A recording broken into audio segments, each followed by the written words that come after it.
आई आज काय वाढदिवसानिमित्त स्पेशल काय करू तू सांग.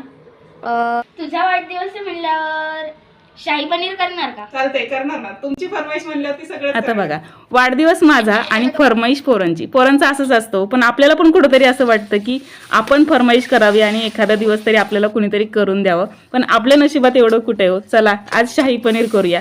तर शाही पनीर आहे ना करायला मी अर्धा किलो पनीर घेतले आणि हे पनीर तेलातून तळून काढले आणि पाण्यामध्ये घातले आणि यासाठी वाटण तयार केले. तर कांदा, टोमॅटो आणि काजू, आलं आणि लसूणचं वाटण केले. यामध्ये थोडेसे खडे मसाले घातलेत, ते स्क्रीनवरती दिलेले आहेत. आणि हे वाटण चांगलं तेलामध्ये परतून घेतले तेल सुटेपर्यंत आणि यामध्ये मसाले घातले. ते मसाले स्क्रीनवरती दिलेत. गरम पाणी घातले आणि वरतून थोडीशी कसुरी मेथी आणि थोडासा शाही पनीर मसाला घातले. मस्त ग्रेव्ही शिजवून घेतली आणि पाण्यातून काढून पनीर यामध्ये घातले. मस्त कोथिंबीर आणि हे यामध्ये कसुरी मेथी घालून उकळी काढली. मस्त शाही पनीर बनवून तयार झाले. चला या खायला आणि चॅनलला पण सबस्क्राईब करा.